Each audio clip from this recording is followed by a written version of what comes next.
Hi everyone, welcome to another video created by me, Zan Ta. Today's Autodesk screencast focuses on some of the new features of Revit 2017. This will be one of many videos, so be on the lookout for additional videos in this series. Enjoy!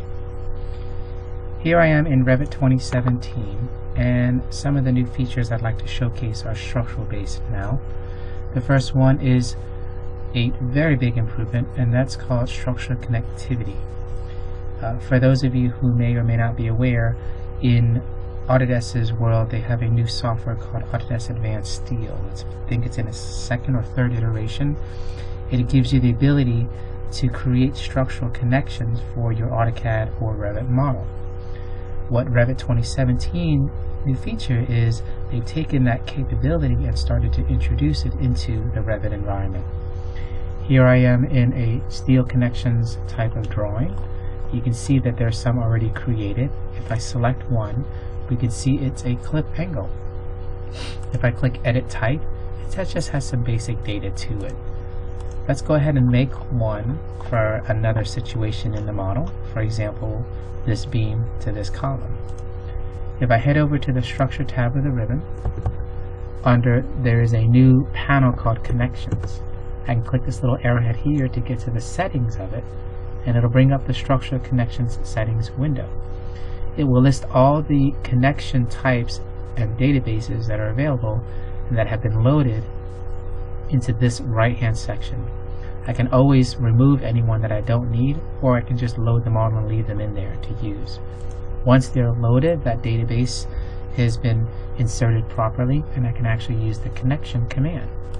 We'll start the connection command and pick the type of connection we want, say for example a clip angle, and then I'll use the control key on my keyboard to pick the two objects that I want to create the connection for. I'll hit enter, and it builds the connection, if you will, for me. When you're working with this tool, you may or may not see the connection itself by default, but if you open up your visibility graphics dialog box and head over to structural connections, just expand it and verify you have check marks placed. If I select it, you can click modify parameters, and it'll open up a dialog box that lists very similar to Autodesk Advanced Steel and some of the other types of structural based software that tells you it's a clip angle, the profile size that's being used, the long leg side, and all the other BIM data that you have to work with it. So you can make any adjustments that you need, and you'll graphically see the change. So you can do single left, single right, double left, double right, single left, single right, or double. And that's the property information, so it'll make the updates accordingly. The second thing that they talk about in Revit 2017 for structural enhancements is being able to split a column. If I have a Revit file here with a column that's drawn from one level all the way up past a few other levels to the rooftop level, from a design intent standpoint it makes sense to graphically draw it like this in the model, but the reality is you really kind of are going to end up building it from one level to another level.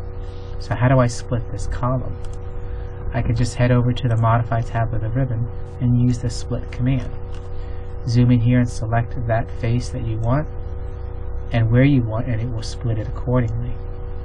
So it's a nice feature to have the Split command be able to split a column, not just walls and piping and ductwork. The third feature that they've introduced, or enhanced if you will, to Revit 2017 is the library for the connections and the content. They've just basically enhanced it to include more accurate data and more precise quantities for steel building and material capability. The last thing I'd like to show from a structural standpoint for improvements is how we understand the relationship between structural columns and their foundations. I'll close this file and take a look at another particular file, and if we take a look at this footing and we change its offset height to say -20, for example, it drops down. Let's go even greater than that. Let's say -200. And you'll see it drops down. There is a missing relationship, if you will, between the column and that footing. If I select the second one, let's go ahead and attach the bottom to that. And now that it's attached, if I select this particular footing and change its value, let's say minus 250 again, you'll see it drops, but that relationship holds between the concrete column and the actual footing itself. So it is an improvement. I think it's also more of a fix than anything, because that relationship of objects being able to be attached to other objects, either the top or the bottom, is available for other objects such as walls. I think they just needed to introduce it to these objects as well. So those are the structural enhancements to Revit 2017. Thank you very much for watching, and I look forward to another video with you guys on additional Revit 2017 enhancements. Thank you.